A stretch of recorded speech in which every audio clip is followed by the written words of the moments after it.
नमस्ते अनुज जी। स्वागत है आपका इंडियन बिजनेस टीवी पर। Good afternoon. Good evening Priya ji. Happy new year to you. पहली बार आप इस साल हैप्पी न्यू ज्वाइन ईयर। कर रहे हैं जी। जी। तो अनुज जी, पहले मार्केट देख लेते हैं। इस वक्त मिड डे है और बाजार जो है नीचे नजर आ रहा है। सेंसेक्स 600 पॉइंट से ज्यादा नीचे है एट 77,500। निफ्टी 200 पॉइंट के अराउंड है नीचे एट 23,500। एक्टिव स्टॉक्स इस वक्त है ONGC, Reliance, Infosys, HDFC bank and SBI. Top five gainers ONGC, Reliance, doctor Reddy's lab, BPCL and ITC. Top five loser Shriram finance, Trent, Titan company, Apollo hospital and Adani ports. तो any comments on the market Anuj ji? काफी उतार चढ़ाव हम देख रहे हैं। किसी दिन बहुत ज्यादा ऊपर होता है और कल हमने भारी गिरावट देखी। तो बाजार के बारे में बताइए पहले।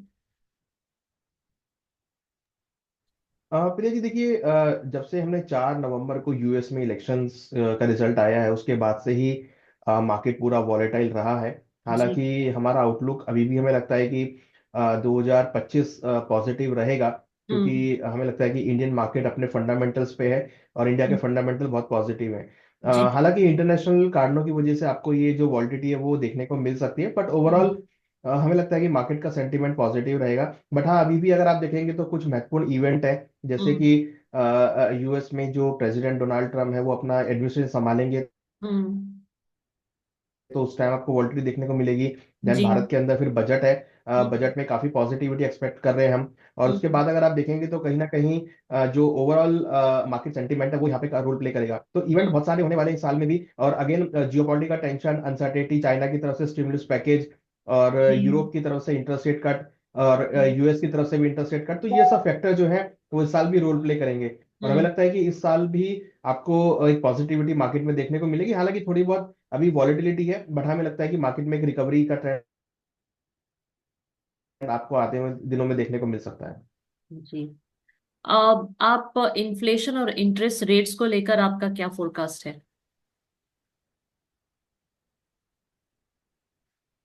देखिए, इन्फ्लेशन अगर आप देखेंगे तो इंडिया में definitely it's a big challenge, but yes we are on the page. हमें लगता है कि इन्फ्लेशन आपको 4-5% के आसपास कहीं ना कहीं स्टेबल होता हुआ दिखाई देगा। और हमें लगता है हम्म। कि कहीं ना कहीं जो यूएस भी है, जो 2% इन्फ्लेशन की बात कर रहा है, वो भी हमें लगता है कि यहाँ पर कंटिन्यूटी में रहेगा और 2% के आसपास वो भी टारगेट रहेगा। तो हम्म। इन्फ्लेशन में हमें लगता है कि इन्फ्लेशन के लेवल पे, क्योंकि क्रूड सबसे ज्यादा इंपॉर्टेंट है, और अगर आप इंडियन पर्सपेक्टिव से बात करेंगे तो क्रूड हम्म। के प्राइस जो नीचे आए हैं वो सपोर्टिव है। और इस साल अगर हम बात करें एग्रीकल्चर कमोडिटी साइड में, तो हम्म। इस बार भारत के अंदर बम्पर फसल हम देख रहे हैं एग्रीकल्चर साइड में। तो दालों के केस में, और अगर हम बात करें तिलहन के केस में, और वीट के केस में, राइस के केस में, सभी में हम अच्छी क्रॉप एक्सपेक्ट कर रहे हैं। तो मुझे हम्म। लगता नहीं है कि भारत को कोई चैलेंज आने वाला है इस साल इन्फ्लेशन के फ्रंट पे। इन्फ्लेशन हम्म। हमें लगता है कि इस बार कंट्रोल में रहेगा। जी। अब क्रूड ऑयल प्राइसेस को लेकर आपको क्या लग रहा है कि currently what factors are driving the prices? देखिए, ट्रम्प के लिए इम्पोर्टेंट है कि वो इन्फ्लेशन को कंट्रोल करना चाहते हैं, और हम देख रहे हैं कि उसकी वजह से जो क्रूड है वो उनके लिए हमेशा रडार पे रहा है। और हमने देखा है कि जब से उन्होंने इलेक्शन जीता है उसके हम्म। बाद से काफी उन्होंने स्टेटमेंट्स एनर्जी सेगमेंट पे दी है, क्रूड के सेगमेंट पे दी है, उन्होंने नेचुरल गैस के सेगमेंट पे दी है। और हम्म। काफी टैरिफ्स भी उन्होंने यूरोप के लिए लगाए हैं, क्योंकि कहीं ना कहीं उनका ये मानना है कि अगर वो क्रूड और नेचुरल गैस को कंट्रोल कर लेते हैं, उनकी सप्लाई बढ़ा लेते हैं, तो वो इन्फ्लेशन को कंट्रोल कर पाएंगे। और उनका टारगेट भी यही है कि हम्म। यूएस की इकोनॉमी को इन्फ्लेशन से दूर रखना है। तो हम्म। मुझे लगता है कि इस बार पंपिंग जो है क्रूड और नेचुरल गैस की अच्छी खासी पंपिंग रहेगी। और उसकी वजह से हमें लगता है कि क्रूड के भावों में आपको 2025 में कोई ज्यादा बढ़त देखने को नहीं मिलेगी। हमारा मानना है कि क्रूड के भावों में कहीं ना कहीं अगर हम देखें तो डाउन साइड के लेवल्स देखने को मिल सकते हैं। और हम्म। हमें लगता है कि $65 से लेकर $63, $58 ये हम एक्सपेक्ट कर रहे हैं कि क्रूड में देखे जा सकते हैं। और अगर हम इंटर डोमेस्टिक मार्केट वाइज बात करें तो हो सकता है कि कहीं ना कहीं 5500 से लेकर 4700 तक के बीच की रेंज आपको क्रूड में देखने को मिले। तो ओवरऑल अगर हम बात करें क्रूड की या एनर्जी हम्म। सेगमेंट की, तो हमें लगता है जी। कि 2025 इंडियन पर्सपेक्टिव से पॉजिटिव रहेगा, क्योंकि क्रूड के रेट में हम ज्यादा बड़ा बदलाव एक्सपेक्ट नहीं कर रहे हैं। हमें लगता है कि हम्म। भावों में एक सीमित दायरा रहेगा और दबाव के साथ ट्रेड होता हुआ दिखाई देगा, क्योंकि इस हम्म। साल सप्लाई हम एक्सपेक्ट कर रहे हैं कि क्रूड की बढ़ सकती है, और ईवीज के चलते हमें लगता है कि डिमांड में कमी रहेगी। तो सप्लाई ज्यादा रहेगी और डिमांड यहाँ पे कम रहेगी। जी। और जो जियोपॉलिटिकल टेंशन्स चल रहे हैं खास करके मिडिल ईस्ट में, तो उसका क्या असर होगा क्रूड ऑयल पे? देखिए क्योंकि यूएस में एडमिनिस्ट्रेशन नया चेंज होगा तो डेफिनेटली मुझे लगता है कि हो सकता है कि जियो पॉलिटिकल टेंशन पे भी ब्रेक लगती हुई दिखाई दे। ट्रम्प के आने के बाद, क्योंकि उनका वर्डिक्ट क्लियर रहता है कि वो जियो पॉलिटिकल टेंशन नहीं चाहते हैं और यूएस को हमेशा सपोर्ट करना चाहते हैं, तो मुझे लगता है कि ऐसा कोई भी कदम नहीं उठ पाएगा और हो सकता है कि जियो पॉलिटिकल टेंशन कंट्रोल में रहे। हालांकि अगर आप देखेंगे तो जियो पॉलिटिकल टेंशन थोड़े सीज फायर की तरफ आते हुए दिखाई दिए हैं। हम्म। ईरान इसराइल में भी हमने देखा कि सीज फायर लगता हुआ दिखाई दिया है, और कहीं ना कहीं मिडल ईस्ट में भी सीज फायर यही सिचुएशन है। हम्म। चाइना भी अगर आप देखेंगे तो कूल मूड में है, तो मुझे लगता नहीं है कि कोई ज्यादा बड़ा आपको जियो पॉलिटिकल फ्रंट पे देखने को इम्पैक्ट मिलेगा जैसा हमने 2024 में देखा था। हमें लगता है कि 2025 जो है जियो पॉलिटिकल फ्रंट पे कूल रहेगा, और यहाँ पर आपको कहीं ना कहीं जो जियो पॉलिटिकल टेंशन उसकी वजह से कुछ ज्यादा बड़ी मुश्किलें देखने को नहीं मिलेंगी, और हमें हम्म। लगता है कि जियो पॉलिटिकल टेंशन कंट्रोल में रहेंगी 2025 में। जी। अगर हम लॉन्ग टर्म बात करें तो रिस्क्स और अपॉर्चुनिटीज क्या देखते हैं आप क्रूड ऑयल इन्वेस्टमेंट्स में से in the next 5 to 10 years? देखिए क्योंकि ईवीज का जमाना है और हम देख रहे हैं कि मैक्सिमम इकोनॉमीज ईवीज पे शिफ्ट होती हुई दिख रही हैं। तो कहीं ना कहीं ये एक चैलेंज रहेगा क्रूड के लिए, क्योंकि अगर ईवीज पे व्हीकल शिफ्ट होते हैं तो क्रूड की डिमांड यहाँ पे कम होती हुई दिखेगी। अगर हम देख भी रहे हैं पिछले आफ्टर कोविड 2-3 सालों में क्रूड की डिमांड कम हुई है। तो मुझे लगता है कि ये एक चैलेंज रहेगा, और हो सकता है कि 2030 तक जो ग्लोबल इकोनॉमी है वो पूरी ईवीज के ऊपर शिफ्ट होती हुई दिखाई दे, इलेक्ट्रॉनिक पे शिफ्ट होती हुई दिखाई दे। तो हम्म। क्रूड की सप्लाईज डेफिनेटली हम मान के चल रहे हैं कि यहाँ पर बढ़ने वाली हैं। ये हम्म। इंडिया सभी इकोनॉमी के लिए पॉजिटिव है, क्योंकि क्रूड एक ऐसा प्रोडक्ट है, चाहे हम्म। वो अमेरिका हो, चाहे वो यूएस यूरोप हो, चाहे आपका एशियन कंट्रीज हो, चाहे इंडिया हो, चाहे चाइना हो, सभी के लिए वो कंसर्न रहा है। तो मुझे हम्म। लगता है कि सभी इकोनॉमीज जो है अपनी व्हीकल्स को ईवी पे शिफ्ट करेंगी, और कहीं ना कहीं उसकी वजह से क्रूड के लिए चैलेंज आता हुआ दिखाई देगा। क्रूड हम्म। में हम एक्सपेक्ट नहीं कर रहे हैं कुछ ज्यादा बड़ी तेजियां देखने को मिलेगी, क्योंकि जियो पॉलिटिकल फ्रंट में भी कोई एक्सपेक्टेशन नहीं लग रहा है ज्यादा बड़ा, और जी। सप्लाई साइड भी हमें लग रहा है कि बढ़ती हुई नजर आएंगी। तो हमें लगता है कि कहीं ना कहीं क्रूड के भावों में आपको आने वाले, अगर हम 3 या 4 साल की बात भी करें तो भी कोई मेजर डेवलपमेंट या मेजर तेजी हम एक्सपेक्ट नहीं कर रहे हैं। जी। गोल्ड की बात करते हैं। गोल्ड की बताइए सपोर्ट और रेजिस्टेंस लेवल्स क्या देख रहे हैं आप गोल्ड प्राइसेस में? देखिए अगर हम गोल्ड की बात करें तो गोल्ड में जो इंपॉर्टेंट, अगर हम सपोर्ट की बात करें तो कहीं ना कहीं काफी रेंज में मार्केट रहा है। अगर आप देखेंगे तो $2800 ऑलमोस्ट टेस्ट हुआ था हम्म। डोमेस्टिक इंटरनेशनल मार्केट में, और डोमेस्टिक मार्केट की अगर बात करें तो डोमेस्टिक मार्केट में ऑलमोस्ट हमने 80,000 के लेवल आते हुए देखे थे। हम्म। 2024 एक ऐसा साल रहा जिसमें हम्म। गोल्ड ने करीबन 21% के रिटर्न दिए हैं, जी। जहां पर कि बजट में करीबन 9% इंपोर्ट ड्यूटी कट भी की गई थी। और हम्म। अगर आप देखेंगे तो कहीं ना कहीं सेंट्रल बैंक्स ने 2024 में रिकॉर्ड खरीदारी करी है। 2022 में उन्होंने करीबन 1082 टन बाय किया था, हम्म। 2023 में करीबन 1037 टन बाय किया था, और कहीं ना हम्म। कहीं आप देखेंगे तो 2024 में भी काफी बड़ी क्वांटिटी बाई हुई है। तो पिछले 4-5 सालों में काफी हद तक गोल्ड को सेंट्रल बैंक्स ने ऐड किया है। उसकी वजह हम्म। से हमने देखा कि गोल्ड का प्राइस आपको $2800 तक जाता हुआ दिखाई दिया था। हालांकि काफी जो बड़ी फर्म्स है जैसे बैंक ऑफ अमेरिका है, उन्होंने कहा था कि $3000 तक का लेवल यहाँ देखने को मिल सकता है। तो गोल्ड अभी भी पॉजिटिविटी में है। हालांकि हमें लगता है कि जितना रिटर्न 2024 में दिया शायद उतना रिटर्न ना दे, क्योंकि डॉलर इंडेक्स यहाँ पे बढ़ता हुआ नजर आया है, और जी। डोनाल्ड ट्रंप जब से आए हैं तब से हम देख रहे हैं कि डॉलर के अंदर एक अच्छी खासी मजबूती बनी हुई है।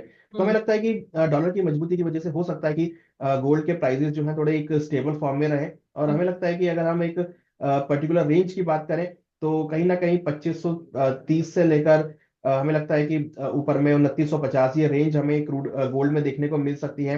हम्म।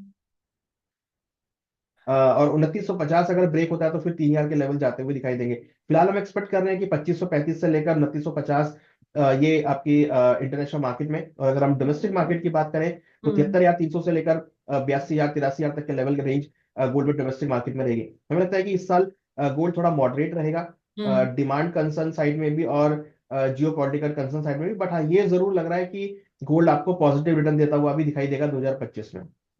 जी। हमने देखा है कि रुपी जो है उसे हमने गिरते हुए देखा है, 85 83 पे है करंटली। थोड़ा वीक हो गया है डॉलर के आगे, तो इसके बारे में बताइए कि where do you foresee the INR going against the dollar? देखिए डॉलर अगर आप देखेंगे तो 108 109 के आसपास चल रहा है, एक साल के उच्चतम स्तर पे है। वहीं अगर आप रुपी की बात करेंगे तो रुपी भी काफी डेप्रिशिएट हुआ है और ऑलमोस्ट 86 के आसपास के लेवल यहाँ पर आते हुए दिखाई दिए हैं। हमें जी। लगता है कि रुपी में अभी और डेप्रिसिएशन देखने को मिल सकता है, क्योंकि जिस तरीके से डॉलर इंडेक्स अप्रिशिएट हो रहा है, और हम्म। हम देख रहे हैं बाकी एशियन करेंसी भी डेप्रिशिएट हुई है, तो हमें लगता है कि उसके चलते रुपी के अंदर भी आपको नेगेटिविटी देखने को मिल सकती है, रुपी थोड़ा सा और डेप्रिशिएट हो सकता है। हमें हम्म। लगता है कि फेब मार्च तक 87 तक के लेवल आपको रुपी में देखने को मिल सकते हैं। रुपी अभी और हम्म। वीक हो सकता है, क्योंकि डॉलर हम्म। इंडेक्स जिस तरीके से चल रहा है और जिस तरीके से यूएस की पॉलिसीज लग रही हैं, हमें हम्म। लगता है कि डॉलर में अभी और स्ट्रेंथ देखने को मिल सकती है। तो थोड़ा सा नेगेटिव अप्रोच जो है वो हम रुपी में भी देख रहे हैं। और हम्म। जिस तरीके से वॉलिटिलिटी हम मार्केट में देख रहे हैं, एफआईआई का आउटफ्लो हमने देखा 2024 में, तो हमें लगता है कि उसकी वजह से भी थोड़ा सा एक नेगेटिव ट्रेंड रुपी में आता हुआ दिखाई दिया है। हमें हम्म। लगता है कि 87 तक के लेवल रुपी में देखने को मिल सकते हैं। जी। ओवरऑल अगर देखें तो यूएसए है ये, what action do you think that USA में टेक अगेंस्ट कंट्रीज जो कि डॉलर का ऑल्टरनेटिव देख रहे हैं? हाँ देखिए, डेफिनेटली हमने देखा था कि अभी यूरोपियन कंट्रीज और जो कंट्रीज थी वो सब यही देख रहे थे कि ब्रिक्स कंट्री देख रहे थे कि एक अल्टरनेटिव लेकर आए। हम्म। हमने देखा उसके बाद तुरंत ट्रम्प साहब एक्शन में आए और उन्होंने वहां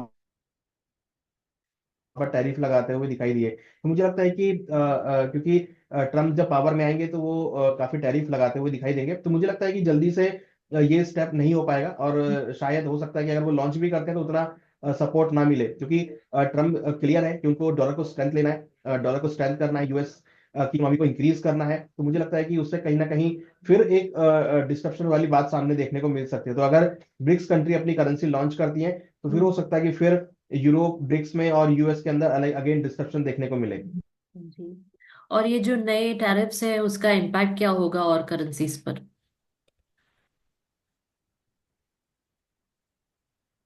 देखिए, टैरिफ का इम्पैक्ट हमेशा हम नेगेटिव देखते हैं, क्योंकि टैरिफ की वजह से जो व्यापार होता है वो बाधित होता है, या जो ट्रेड होते हैं वो बाधित होते हैं। मुझे लगता है कि जो टैरिफ लगेंगे, अगर हम्म। टैरिफ लगते हैं तो डेफिनेटली ये एक नेगेटिव इम्पैक्ट होगा। हमने हिस्टोरिकली भी देखा था जब ट्रम्प साहब लास्ट टाइम एडमिनिस्ट्रेशन में थे, तो उन्होंने हम्म। काफी टैरिफ लगे थे चाइना में, यूएस पे।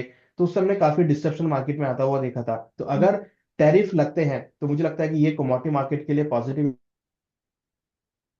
इम्पैक्ट होगा, और हम्म। कमोडिटी मार्केट में आपको तेजी देखने को मिलेगी। तो अगर टैरिफ लगते हैं और अगर एग्रेसिवली टैरिफ लगते हैं तो फिर जो है ये मार्केट कमोडिटी मार्केट के लिए पॉजिटिव हो सकता है। और हमने हालांकि अभी भी स्टेटमेंट भी देखा है कि ट्रम्प साहब क्लियर बोल रहे हैं कि वो भी टैरिफ के मूड में नहीं है, बट हाँ अगर टैरिफ लगते हैं तो डेफिनेटली वो एक पॉजिटिव पॉइंट हो सकता है कमोडिटी मार्केट के लिए, क्योंकि डिस्ट्रप्शन के टाइम पे हम हम्म। कमोडिटीज में तेजी देखते हैं।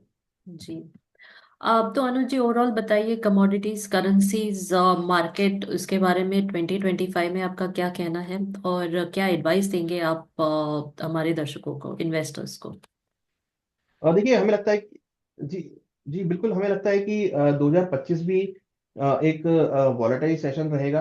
हम्म। हालांकि आपको यहाँ पे शायद जियोपॉलिटिकल टेंशन उतने देखने को ना मिले, बट हाँ पॉलिटिकली थोड़े से यहाँ पर इंटरवेंशन आपको देखने को मिलेंगे, क्योंकि टैरिफ वाली जो बात है वो मुझे लगता है कि सामने रहेगी, तो उसकी वजह से मार्केट्स में वॉलेटिलिटी रहेगी, और उसकी वजह से हो सकता है कि आपको शार्प अपसाइड और डाउनसाइड देखने को मिले, जो कि हम्म। हम देख भी रहे हैं। तो मुझे लगता है कि थोड़ा सा उससे बचना चाहिए, और पोजीशन थोड़ा सा जब क्लियर हो तभी पोजीशन ले। कहीं ना कहीं अपने पोर्टफोलियो को जरूर डाइवर्सिफाई करें, क्योंकि हमें लगता है कि इस साल आपको डाइवर्सिफिकेशन देखने को मिलेगा। और हम्म। मार्केट का हालांकि सेंटीमेंट पॉजिटिव है, हमें लगता है कि कोई ऐसा नेगेटिविटी नहीं है, शॉर्ट टर्म के लिए नेगेटिविटी है, बट लॉन्ग टर्म में हमको एक अच्छा खासा ट्रेंड लगता है। तो हमें लगता है कि जो भी इन्वेस्टमेंट करें लॉन्ग टर्म पर्पज से करें, वहां पर एक अच्छी खासी आपको एक रिटर्न आपको देखने को मिल सकती है।